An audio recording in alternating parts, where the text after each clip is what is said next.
Good morning বন্ধুরা, welcome back to my channel ননদ বৌদি ব্লগস। তো আমি অপর্ণা চলে এসেছি নতুন একটা ভিডিওর সঙ্গে। তো আজ হচ্ছে বুধবার, 5 তারিখ আগস্ট মাসে। তো দেখো সকাল সকাল আমি অনেক সকালে উঠেছি আজকে। তো এখন গুড মর্নিং নেই, এখন বাজে হচ্ছে 12টা, অলরেডি বেজে গেছে 12টা 10। তো যেহেতু আমি এখন ভিডিওটা শুরু করলাম, তাই গুড মর্নিং বলেই শুরু করলাম। তো আশা করছি তোমরা সবাই ভালো আছো, আর আমিও অনেক অনেক ভালো আছি। আর আমি উঠেছি সকালবেলা 8টার সময়, ঘুম থেকে উঠে এত কাজ মানে চাপ, যেহেতু আমরা আজকে বেরোবো, আজকে আমাদের ট্রেন আছে 3টের সময়। তো সেই কারণে আমরা যেটা খাবো দুপুরবেলা খেয়ে বেরোবো, আর যেটা নিয়ে যাবো রাতে খাওয়ার জন্য, তো সেগুলোই সকালবেলা উঠেই আমি বানাচ্ছিলাম আর কি, রান্না করছিলাম। তো সেই কারণে ভিডিওটা আর অন করতে পারিনি। আর দেখো আমি স্নান করে নিয়েছি, স্নান করে এইমাত্র আমি পুজো দিয়ে উঠলাম। তো এইমাত্র আমি পুজো দিলাম, আর পুজো দিয়ে এই যে এখন আমি রেডি হব। আর রেডি হওয়ার আগে এই যে খাবারগুলো আমরা নিয়ে যাব রাতের বেলা, সেটা আর কি প্যাক করব।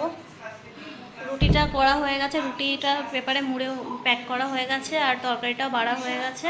তো সেগুলোকে ব্যাগে ভরতে হবে। আর এদিকে আমি যে রান্নাগুলো করেছি, এই যে এগুলো সব করে এই যে পাখার তলায় ঢেকে রেখেছি, যাতে ঠান্ডা হয়ে যায়, নিয়ে যাতে কোনো অসুবিধা না হয়। আর এইমাত্র তোমাদের দাদাভাই আসবে, আমরা খেতে বসবো, খেয়ে নেবো।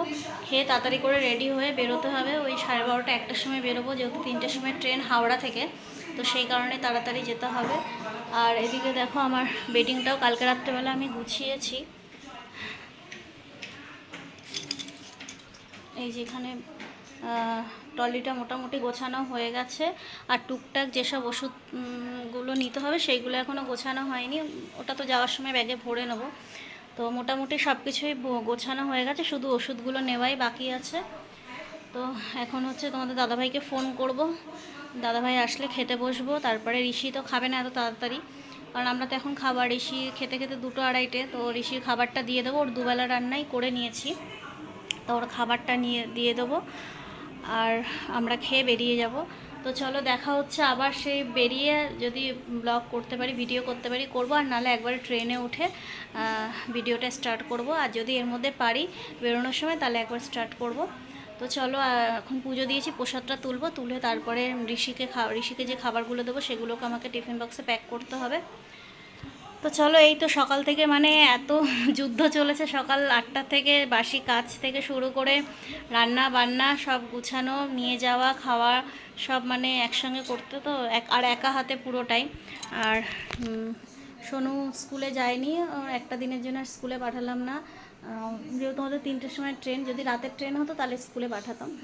আর সোনুর বিছানাটা তুলে দিয়েছিল, একটা কাজও করে দিয়েছিল, বিছানাটা তুলে দিয়েছিল আর জলটা ভরে দিয়েছিল বোতলে। আর আমি এদিকে তাড়াতাড়ি করে কাজকর্মগুলো সারলাম। এখন এই যে গামছা ঢোকানো বাকি আছে, এর মধ্যে মোটামুটি টুকটাক কিছু ঢোকানো বাকি আছে, আর সব হয়ে গেছে। ফাইনালি যাওয়ার সময় দেখে তারপর বন্ধ করে দেবো ট্রলিটা। আর আর এদিকে তো হয়েই গেছে সব কিছু। এখন প্রসাদটা তুলে আমরা খেতে বসবো, খেয়ে দিয়ে তারপর রেডি হয়ে বেরিয়ে যাব। তো চলো, তোমরা ব্লগটা দেখতে থাকো, কন্টিনিউ করব। যদি ভালো লাগে অবশ্যই একটা লাইক করে দিও। আর কোথায় যাচ্ছি না যাচ্ছি তো তোমাদেরকে আমি জানাবো। ট্রেনে আগে উঠি, তারপরে তোমাদেরকে আমি জানাচ্ছি। তো চলো। তো বন্ধুরা দেখো, আমরা হাওড়া যাওয়ার উদ্দেশ্যে বেরিয়ে পড়েছি। তো আমি বেরোনোর সময় সেইভাবে ভিডিও করতে পারিনি, যেহেতু দেরি হয়ে গেছিলো। তো আমাদের দাদাভাই এসে তাড়া দিচ্ছিলো যে অলরেডি 1:30 বেজে গেছে, তখনও আমাদের রেডি হয়নি। তারপরে আমরা বেরিয়ে পড়লাম তাড়াতাড়ি করে, এই যে হাওড়া যাওয়ার উদ্দেশ্যে। আর দেখো এদিকে এত পরিমাণে চুলটা উঠছিল, আমার খুব বিরক্ত লাগছিলো। আর এদিকে যেই বেরিয়েছি, গাড়িতে উঠেছি, আর খুব জোরে বৃষ্টি নেমে গিয়েছিলো। আর কালকে শ্যাম্পুটা করে নিলে ভালো হতো, তো কালকে করিনি, এটাই ভুল হয়েছে। ভিজা চুলটা আমাকে বেঁধে যেতে হচ্ছে, আর খুব বিরক্ত লাগছিলো সেই কারণে। আর এদিকে দেখো হাওড়া ব্রিজে আমরা উঠে পড়েছি, আর প্রচণ্ড পরিমাণে বৃষ্টি হচ্ছিল, তো পুরো অন্ধকার হয়ে এসেছিলো। তো দেখো আমরা এই যে স্টেশনেও পৌঁছে গেলাম। তো এদিকে দেখো আমাদের ট্রেনটাও চলে এসেছে, এটা হচ্ছে করমণ্ডল এক্সপ্রেস। তো আমাদের ট্রেনটা এসে গেছে। তো এখন আমরা ট্রেনে উঠে পড়বো। তোমাদের দাদাভাই আগে উঠছে, কারণ আমি তো জানি না কোন বগিটা, ও জানে, তো আগে উঠছে, তারপরে আমি উঠবো আর কি।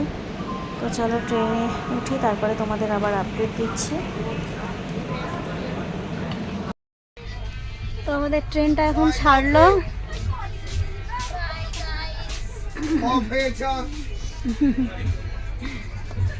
এই জাস্ট ট্রেনটা আমাদের ছাড়লো এইমাত্র। তো আমি স্টেশনে নেমেই জানিয়ে দেবো আমরা কোথায় যাচ্ছি। তো চলো, যেখানে যাব সেখানে গিয়েই বলবো।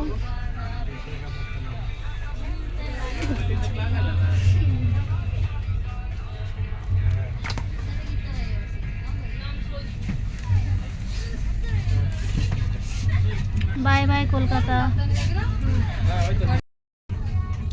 তো বন্ধুরা, এই জাস্ট ট্রেনটা ছাড়লো, ঠিক ঘড়িতে 3:10। তো দেখো, ট্রেনটা ছাড়ার সঙ্গে সঙ্গেই তোমাদের দাদাভাই যে সবাইকে ফোন করছে, বাবা মা সবাইকে আপডেট দিচ্ছে যে আমাদের ট্রেন ছেড়ে দিয়েছে। আর কিছুক্ষণ পরেই দেখো এই যে পনির পকোড়া চলে এসেছিলো। তো তোমার দাদাভাই নিল 1 প্লেট পনির পকোড়া। তো আমি বারণ করছিলাম যে ট্রেনের খাবারটা না খাওয়াই ভালো।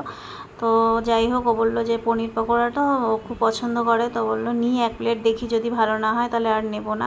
তারপরে সারাদিন সেইভাবে ভিডিও করা হয়নি। দেখো একবারে রাত্রিবেলা এই যে আমরা খেয়ে নিচ্ছি, রাতে ডিনার করে নিচ্ছি। তো বাড়ি থেকে আমি তরকারি রুটি নিয়ে গেছিলাম, তো সেটা দিয়েই আমরা ডিনার করছি 3 জনে মিলে। তারপরে আমরা খাওয়া দাওয়া করে শুয়ে পড়বো, যেহেতু আরও প্যাসেঞ্জার আছে।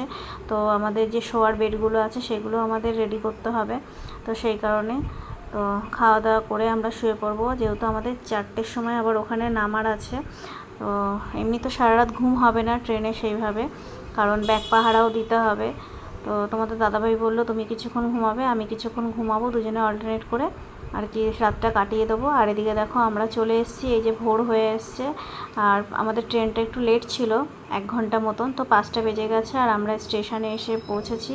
আর পৌঁছানোর আগেই তোমার দাদাভাই তো ঘুমোচ্ছিল, ওকে ডাকলাম যে উঠে পড়ো, স্টেশন এসে গেছে। তো আমরা নেমে পড়েছি। দেখো এই যে আমরা স্টেশনের বাইরে চলে যাচ্ছি, ওখানে আমাদের জন্য ওয়েট করছে দাদা। তো যে দাদার বাড়িতে যাচ্ছি আর কি, তো দাদা ওয়েট করছে।